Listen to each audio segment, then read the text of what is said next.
所以我呢個 box 每一次我都係咁提你啦，你記住啊，你機械式令到自己接受呢幾個 step。當然啦，你做得快嘅話咧，你可以話我一寫呢條，跟住我寫呢個直接就寫呢個計出嚟，咁都得。我再話俾大家知，答呢啲題目，因為文字題啦，你最好清楚啲 step， 攞翻個 method 嘅分啊。OK， 好，交翻細唔該。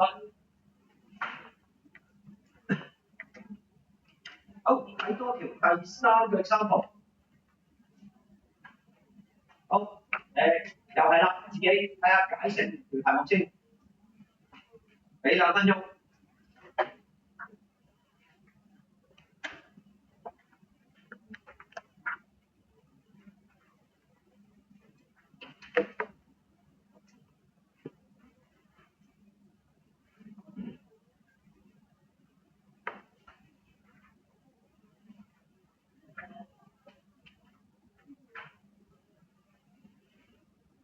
啱入嚟嘅同學請留意啊！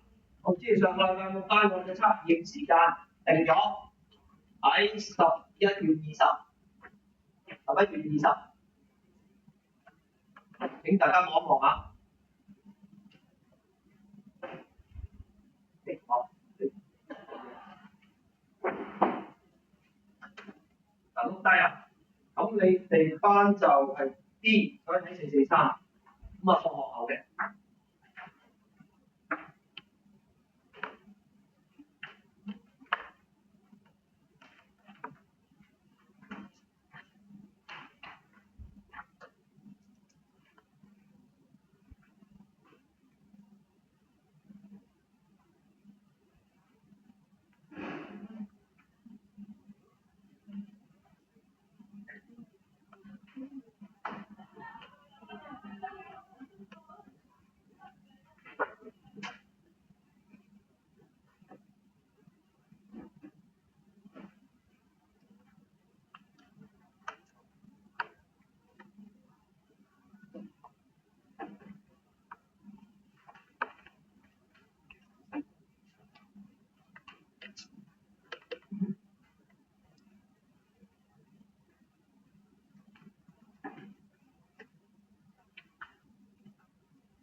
好，大家先。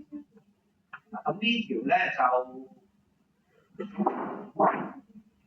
好，個題目咧就話俾我哋知，嗱俾出嗰個 price 價錢啊，即係嗰個價錢去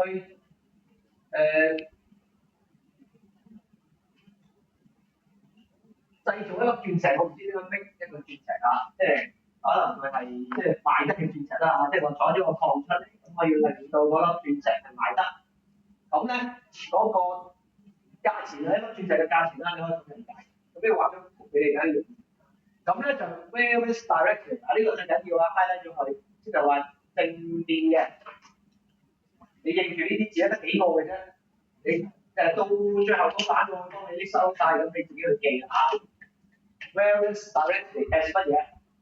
就同嗰粒鑽石嘅重量啊 W。嗱呢個係單位嚟㗎 ，this is the unit gram。呢個G 唔係一個 variable 啊，即係幾多個 gram 啊？我驚大家唔會 W G 係咩啊 ？gram 係克。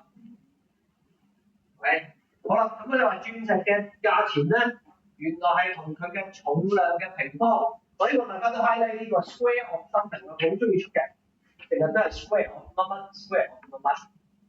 咁即係話咧，原來鑽石嘅價錢咧越重。唔係話就越貴，重1倍唔係貴1倍嘅，重1倍係貴4倍，因為點解稀有？所以啲鑽石如果係1卡嘅1萬蚊，2卡嘅應該賣4萬，級數10卡嘅應該賣100萬啦，因為貴10倍，平方係100倍嘅。咁所以如果啲好稀有嘅100卡嗰啲鑽石，基本上地球都可能從來都出現1、2粒嗰啲，咁就無價寶咯，明唔明啊？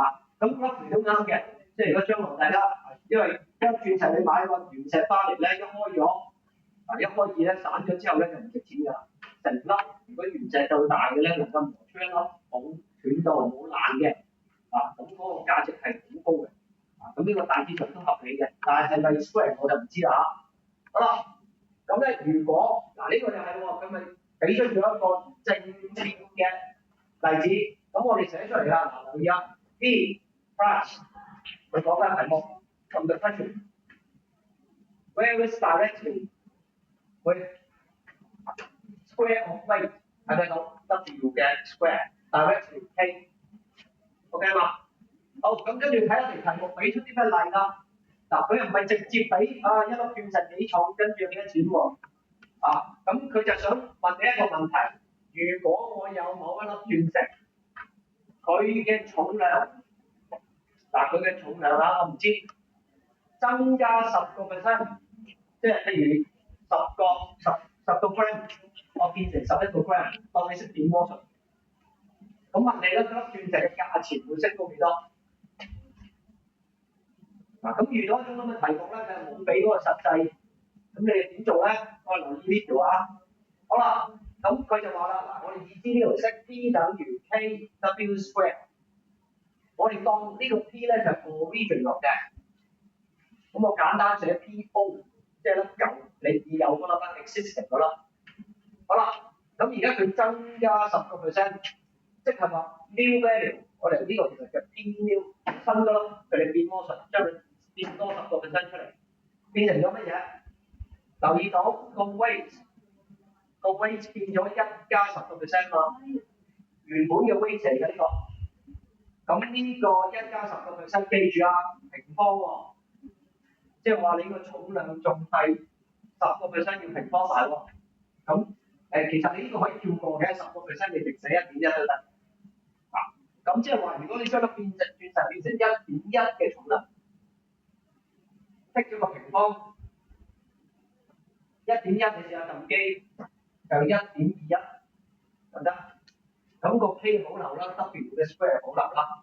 咁你睇到喎，呢個係新嘅價值，新嘅價值原來就變咗1.21舊嘅價值喎，係咪啊？咁即係話你粒鑽石喺暫眼喎，粒鑽石咧應該就重咗10%，貴咗21%㗎。咁個 percentage 佢就問你個 percentage 嘅轉變啊嘛。咁你要用翻以前嗰啲概念喎，百分比點樣計一件嘢加咗價之後嘅百分比啊？新嘅價錢減舊嘅價錢除以咩啊？加價除以舊嘅價錢乘翻100%，因為題目問你 percentage increase， 所以我哋照答。咁你又照做喎，1.21呢個係新嘅價錢，呢個 KW 呢個係舊嘅價錢 ，the original price，the old price，over base 份冇用咩啊？用翻舊嘅價錢乘翻100%。好啦，咁呢條照代入去啦，1.21減 KW， 好，咁咪可以約佢啊，係咪到？分子分母，個 K 可以約 ，W 可以約，咁就試下做一做，睇下呢度點樣回憶翻你點樣計嗰個百分比嘅轉變，一陣間我計翻俾你睇下。